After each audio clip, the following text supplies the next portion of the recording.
எடப்பாடி பழனிசாமி அவர்கள் பேசிக் கொண்டிருக்கும் பொழுது ஒரு ஆம்புலன்ஸ் வருது. அப்ப என்ன சொல்றாரு? வெறும் ஆம்புலன்ஸா வரக்கூடிய இந்த ஆம்புலன்ஸ் நமக்கு இடையூறு ஏற்படுத்தும் விதமாக வந்து கொண்டிருக்கிறது. அடுத்த முறை இது போல ஒரு சூழ்நிலை வந்தால் அந்த ஆம்புலன்ஸ்ல பேஷண்டாக அந்த ஆம்புலன்ஸ் டிரைவர் போகக்கூடிய தலைமையும் எடப்பாடி பழனிசாமி அவர்களுடைய அணியினரும் இப்ப என்ன பண்ணிருக்காங்கன்னா கூட்டல் கழித்தல் கணக்கு வந்து பார்த்துட்டு இருக்காங்க. அரசியல்ல வந்து கூட்டல் கழித்தல் கணக்கு யாராவது 26 சட்டமன்ற தேர்தலுக்கு முன்பாக உறுதியாக அதிமுக தலைமையாக ஐயா ஓபிஎஸ் அவர்கள் வந்துருவாங்கன்னு சொல்லிட்டு தான் பிரச்சாரம் பண்றாரு அண்ணாமலை. அனைவருக்கும் வணக்கம். 2026 சட்டமன்ற தேர்தலுக்கான பணிகளை தமிழகத்தில் இருக்கக்கூடிய அனைத்து கட்சியினருமே செய்ய ஆரம்பிச்சிட்டாங்க. குறிப்பா ஆளும் கட்சியா இருக்கக்கூடிய திமுக ஒரு இலக்கை நிர்ணயம் பண்ணியிருக்கிறாங்க. 234 சட்டமன்ற தொகுதிகளில் 200 சட்டமன்ற தொகுதிகளை நம்மளுடைய கூட்டணி வந்து கைப்பற்ற வேண்டும். அதே போல தனி பெரும்பான்மையோடு நம்ம ஆட்சியை அமைக்க வேண்டும் என்பதில் மிக மிக கவனமாக ஆளும் கட்சியா இருக்கக்கூடிய திமுக தங்களுடைய செயல்பாடுகளை முன்னெடுத்து கொண்டிருக்கிறாங்க. மறுபக்கம் 2026 ஆட்சி மாற்றத்தை கொண்டு வர வேண்டும் என்கின்ற எண்ணம் துளியும் இல்லாம எடப்பாடி பழனிசாமி அவர்களுடைய செயல்பாடுகள் தமிழக மக்களினுடைய முகங்களை முகம் சுளிக்க வைத்திருக்கிறது. ஒரு பக்கம் பார்த்தோம் அப்படின்னா சுயநல கூட்டணி என்கின்ற பெயர் எடப்பாடி பழனிசாமி அவருடைய அணிக்கு இருக்கிறது. 2024 நாடாளுமன்ற தேர்தலுக்கு முன்பு வர 2026 சட்டமன்ற தேர்தல் மட்டுமல்ல 2029 நாடாளுமன்ற தேர்தலையும் நாங்க பாஜகவோடு கூட்டணி வைக்க மாட்டோம் அப்படின்னு சொல்லிட்டு எடப்பாடி பழனிசாமி அவர்கள் சொன்னாரு. சொல்லிதான் தேர்தலை சந்திச்சாரு. அந்த தேர்தலில் ஏறக்குறைய 7 நாடாளுமன்ற தொகுதியில எடப்பாடி பழனிசாமி அவர்கள் டெபாசிட்டை இழந்தாங்க.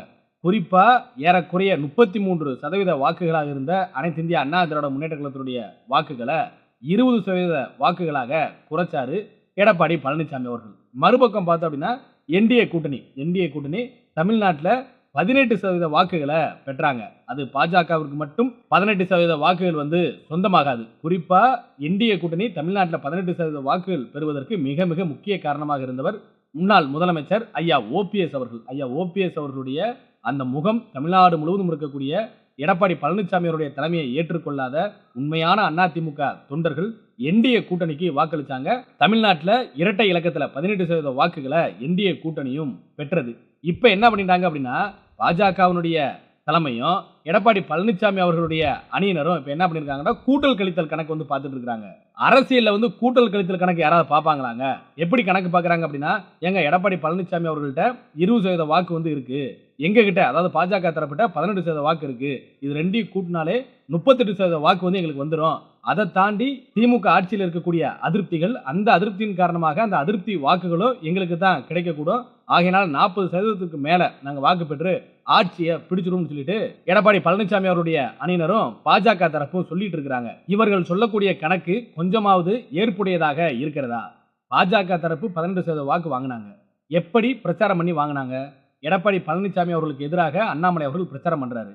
ராமநாதபுரம் பகுதிக்கு நம்மளே வந்து ஐயா ஓபிஎஸ் அவர்களுக்காக களத்துல வேலை பார்க்க நம்ம சென்று இருந்தோம். ஏறக்குறைய 1 மாத காலம் நம்ம அங்க இருந்த பொழுது அண்ணாமலை அவர்கள் என்ன பிரச்சாரம் பண்ணாங்க? 2026 சட்டமன்ற தேர்தலுக்கு முன்பாக உறுதியாக அதிமுக தலைமையாக ஐயா ஓபிஎஸ் அவர்கள் வந்துருவாங்கன்னு சொல்லிட்டு தான் பிரச்சாரம் பண்றாரு அண்ணாமலை அவர்கள். அப்ப அதற்காக ஒட்டுமொத்த தமிழ்நாட்டில் இருக்கக்கூடிய அதிமுக தொண்டர்கள் அப்ப உறுதியா வந்து பாஜக ஐயா ஓபிஎஸ் அவர்களிடத்துல அதிமுக வருவதற்கு உதவி செய்வாங்க அப்படின்ற நம்பிக்கையில தமிழ்நாட்டில் இருக்கக்கூடிய அனைத்து பகுதியில் இருக்கக்கூடிய அந்த அதிமுக தொண்டர்கள் என்டிஏ கூட்டணிக்கு வாக்களிச்சாங்க. மறுபக்கம் பார்த்தோம் அப்படின்னா எடப்பாடி பழனிசாமி அவர்கள் என்ன பிரச்சாரம் பண்ணி வாக்கெடுத்தாங்க? திமுகவை விமர்சித்ததை விட பாஜக கூட இனிமேல் நாங்கள் வந்து கூட்டணி வைக்க மாட்டோம், பாஜகவுடன் ஒட்டும் இல்லை உறவும் இல்லைன்னு சொல்லிட்டு தான் 20% வாக்கை வந்து எடப்பாடி பழனிசாமி தரப்பினர் பெற்றாங்க. இப்படி நேர் எதிர் துருவமாக இருந்த எடப்பாடி பழனிசாமி அவர்களும் பாஜக தரப்பும் இன்னைக்கு தங்களுடைய அரசியல் லாபத்திற்காக ஒரு கூட்டணி வைக்கிறாங்க அப்படின்னா இருக்கக்கூடிய மக்கள் வந்து இந்த கணக்கு தெரியாம வாக்களிச்சுட்டு போயிருவாங்களா? ஏங்க பாஜக கூட்டணிக்கு ஓட்டு போடக்கூடாதுன்னு நினைச்சவங்க தான் எடப்பாடி பழனிசாமி தரப்புக்கு வாக்களிச்சாங்க. எடப்பாடி பழனிசாமி அவர்களுக்கு எக்காரணம் கொண்டு ஓட்டு போட்டுறவே கூடாதுன்னு சொல்லி நினைச்சவங்க தான் என்டிஏ கூட்டணிக்கு 2024 வாக்களிச்சாங்க. இப்படி இருக்கும் பொழுது இந்த கணக்கு தெரியாம கூட்டல் கழித்தல் கணக்க பேப்பர்ல எழுதி பார்ப்பது போல பாஜக தரப்பும் எடப்பாடி பழனிசாமியோட தரப்பும் செய்து கொண்டிருப்பது வேடிக்கையாக இருக்கிறது. இன்னைக்கு எடப்பாடி பழனிசாமி அவர்கள் மீண்டும் 2026 ஆட்சியை பிடிக்க முடியாத காரணம் என்னென்ன? அவர் செய்த துரோகங்கள். கடந்த காலத்தில் அவருக்கு யார் யாரெல்லாம் உறுதுணையாக இருந்தாங்களோ, அவரை யார் முதலமைச்சராக பரிந்துரை செஞ்சாங்களோ, யார் 4.5 ஆண்டு காலம் எடப்பாடி பழனிசாமி அவர்கள் முதலமைச்சராக தொடர்வதற்கு காரணகர்த்தாவாக இருந்தாங்களோ, எடப்பாடி பழனிசாமி அவர்கள் கூவத்தூர்ல சட்டமன்ற உறுப்பினர்களை பாதுகாத்து வச்சாங்களோ அப்படி மிக மிக முக்கிய தலைமைகளாக இருந்த மாண்புமிகு ஐயா ஓபிஎஸ் அவர்களாக இருக்கட்டும், சின்னம்மா அவர்களாக இருக்கட்டும், அண்ணன் டிடிவி தினகரன் அவர்களாக இருக்கட்டும், இப்படிப்பட்ட தலைவர்களுக்கு துரோகம் செய்த எடப்பாடி பழனிசாமி அவர்களை எப்படி அதிமுக தொண்டர்கள் ஏற்றுக்கொள்வாங்க? இப்படி அவருக்கு பதவியை கொடுத்த தலைவர்களுக்கே துரோகம் செய்த எடப்பாடி பழனிசாமி அவர்கள் எப்படி தமிழக மக்களுக்கு விசுவாசமாக இருப்பார்னு சொல்லிட்டு இந்த கேள்வி தமிழக மக்களுடைய மனங்களில் எழ தோன்றாதா? போதாக்குறைக்கு சமீபத்தில் எடப்பாடி பழனிசாமி அவர்கள் சுற்றுப்பயணம் போறேன்னு சொல்லிட்டு போனார். ஒவ்வொரு மாவட்டத்திற்கும் ஒவ்வொரு மாவட்டத்தில் இருக்கக்கூடிய சட்டமன்ற தொகுதிகள் வழியாக நான் சுற்றுப்பயணம் போறேன்னு சொல்லிட்டு ஜூலை 7ஆம் தேதி அன்னைக்கு ஆரம்பிச்சாரு எடப்பாடி பழனிசாமியுடைய சுற்றுப்பயணத்தை. இன்னைக்கு அந்த சுற்றுப்பயணத்தினுடைய விளைவு என்ன? எடப்பாடி பழனிசாமி அவருடைய அணி எக்காரணம் கொண்டு வெற்றி பெற்று விடக் கூடாது என்கிற நிலைக்கு தமிழக மக்களை கொண்டு வந்துருச்சு. எடப்பாடி பழனிசாமி அவர்கள் சுற்றுப்பயணத்திற்கு போகக்கூடிய இடத்துக்கு பூரா குறிப்பிட்ட ஒரு நூற்றுக்கணக்கான பஸ்ஸுகளில் சென்னை சுற்றுவட்டார பகுதிகளில் இருக்கக்கூடிய மக்களை பஸ் பிடிச்சி ஏற்றி டூர் மாதிரி கூட்டு வர்றாங்க. அங்கே வரக்கூடிய அந்த மக்களுக்கு பணம் கொடுத்துட்றாங்க, ஒரு தட்டு கொடுத்துட்றாங்க, ஒரு சேரீ கொடுத்துட்றாங்க. இப்படி கொடுத்து அவங்களை வந்து கூட்டம் கூட்டமாக கூட்டிட்டு வந்து குறிப்பாக தென் மாவட்டங்களுக்கு வரக்கூடிய எடப்பாடி பழனிசாமி அவர்களுக்கு மிகப்பெரிய ஒரு கூட்டம் இருக்கிறது, மிகப்பெரிய செல்வாக்கு இருக்கிறது என்பதை காண்பிக்க வேண்டும் என்பதற்காக இது போல ஒரு வேலையை செஞ்சுருக்காங்க. இது அந்த பகுதியில் இருக்கக்கூடிய மக்களுக்கு தெரியாதா? வந்தவன் நம்ம ஊருக்காரனா அசலூருக்காரனான்னு சொல்லிட்டு இப்படியெல்லாம் கூட்டத்தை காண்பிச்சு நம்ம ஓட்டு வாங்கிடலாம்னு எடப்பாடி பழனிசாமி நினைச்சாரு அப்படின்னா ஒரு காலத்திலேயே ஓட்டு வாங்க முடியாது. திருச்சி மாவட்டத்தில் சுற்றுப்பயணத்துக்கு வந்த எடப்பாடி பழனிசாமி அவர்கள் என்ன பண்ணியிருக்கிறாரு? எடப்பாடி பழனிசாமி அவருடைய அந்த பிரச்சாரம் நடக்கக்கூடிய இடத்திற்கு ஆம்புலன்ஸ் வந்து வந்திருக்கிறது. வெறும் ஆம்புலன்ஸ் எப்படி அங்கே வரலான்னு சொல்லிட்டு எடப்பாடி பழனிசாமி அவருடைய ஆதரவாளர்கள் அந்த ஆம்புலன்ஸை தாக்கி ஆம்புலன்ஸுடைய டிரைவரை தாக்க முற்பட்டு எப்படி ஒரு அராஜகத்தில் ஈடுபட்டு இருக்கிறாங்க.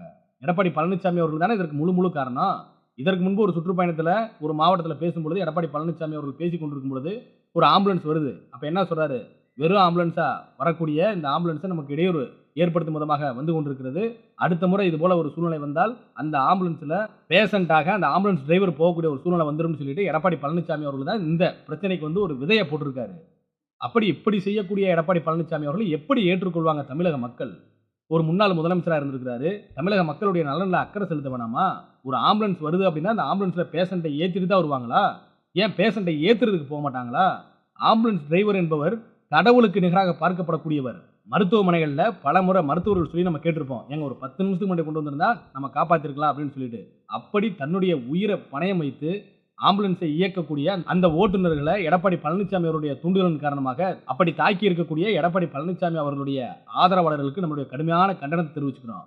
உறுதியாக சொல்றோம், ஆம்புலன்ஸ் டிரைவரை தாக்கியவர்கள் அதிமுக தொண்டர்களாக இருக்க மாட்டாங்க. அது எடப்பாடி பழனிசாமி அவர்களுடைய கைக்குலிகளாக தான் இருப்பாங்களே ஒழிய அதிமுக தொண்டர்கள் எக்காலத்திலையும் எக்காரணம் கொண்டும் இது போல ஒரு செயலில் ஈடுபட மாட்டாங்க அப்படின்றத இந்த இடத்துல விளக்க கடமைப்பட்டிருக்கிறோம். இப்படி சுயநலம் கொண்ட எடப்பாடி பழனிசாமி அவர்களும் எப்படியாவது தமிழ்நாட்டில் கால் ஊன்றி விட வேண்டும் என்று எண்ணிக்கொண்டிருக்கக்கூடிய பாஜகவும் கூட்டணி அமைத்திருப்பதை எந்த ஒரு தமிழக மக்களும் ஏற்றுக்கொள்ளவில்லை. இது ஒரு சுயநல கூட்டணியாகத்தான் தமிழக மக்கள் பார்க்குறாங்க.